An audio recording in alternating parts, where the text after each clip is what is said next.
அருட்பெருஞ்சோதி தனிப்பெரும் கருணை அருட்பெருஞ்சோதி. தர்மம் வலைக்காட்சி வாயிலாக ஐயா பிரம்மஞானி அவர்களை சந்திப்பதில் நாம் பெருமகிழ்ச்சி அடைகிறோம். வணக்கம் ஐயா. இன்று நாம் பார்க்க வந்துள்ள தலைப்பு என்னவென்றால் ஆன்மீகம். ஐயா, ஆன்மீகம் என்ற தலைப்பில் தாங்களுடன் நாங்கள் உரையாட வந்துள்ளோம். அற்புதமான கேள்வி கேட்டீங்க, ரொம்ப சந்தோஷம்.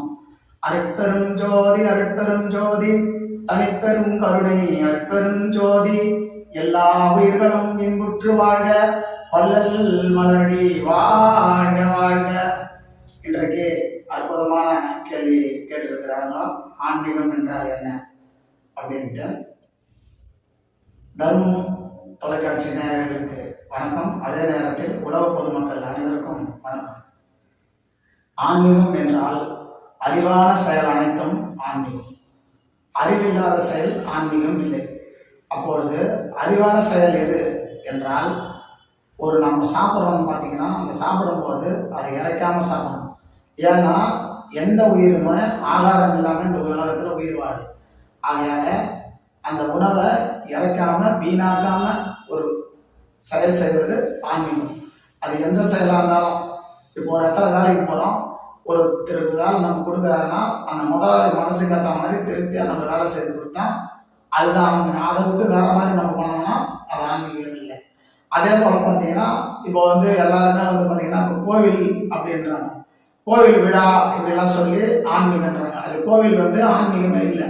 ஏன் ஆன்மீகம் இல்லைன்னா, அது பக்தி மார்க்கம். அது ஏன்னா கோவிலை நாம தான் உருவாக்குறோம், நாம தான் செலவழிக்கிறோம், நாம தான் சாமி கும்பிட்றோம். அதனால அது பக்தி மார்க்கம். ஆன்மீகம் என்றால் அந்த கோவில் எதுக்காக உருவானதுன்னா, அந்த கோவில் மூலிமா ஏழைங்க வந்தாங்கன்னா அவங்க அன்னதானம் பண்ணும்போது அது ஆன்மீகமாக மாறும்.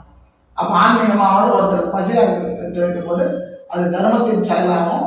அப்போ அது ஆன்மீகமாகும். அதுபோல ஒவ்வொரு விஷயமும் நம்ம சிந்திச்சு அறிவான செயல் நம்ம செய்தோம்னா அது ஆன்மீகத்தில் இருக்கு. அதுதான் ஆன்மீகம்.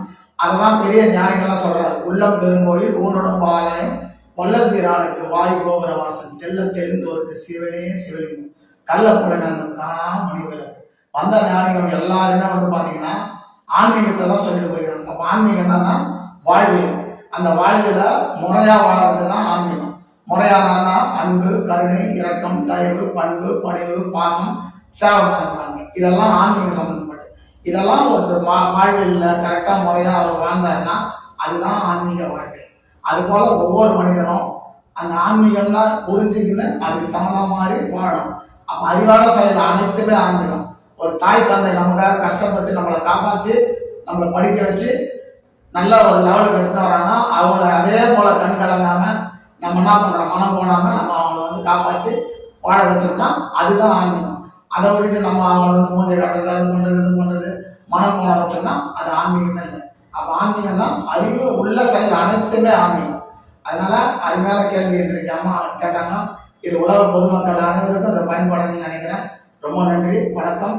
அருட்பெரும் ஜோதி அருட்பெரும் ஜோதி தனிப்பெரும் கருணை அருட்பெரும் ஜோதி எல்லா உயிர்களும் இன்புற்று வாழ்க வள்ளல் மலரடி வாழ்க வாழ்க. மக்களே, நாமும் ஐயாவுடன் சேர்ந்து நானும் நிறைய விஷயங்களை கற்றுக்கொண்டேன், தெரிஞ்சு கொண்டேன். நீங்களும் இதன் மூலமா பயனடைவீங்கன்னு சொல்லிட்டு நான் நம்புறேன். நன்றி.